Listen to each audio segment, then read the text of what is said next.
Thank you.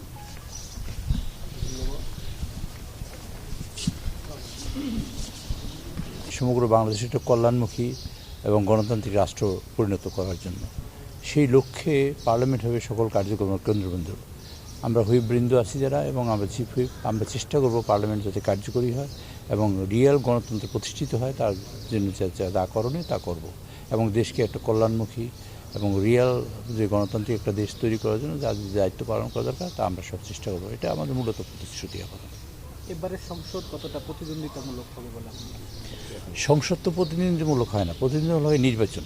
সংসদ হবে একটা কার্যক্রমের কেন্দ্রবিন্দু, সেখানে প্রাণবন্ত আলোচনা হবে, সেখানে জাতীয় বিভিন্ন বিষয়ে সমস্যার সমাধানের জন্য আমরা আলোচনা করব এবং যাতে প্রাণবন্ত হয় এবং যেটা মানুষের কল্যাণে কাজ করতে পারে সেরকম আমরা বিশ্বাস করি সেইটাই হবে।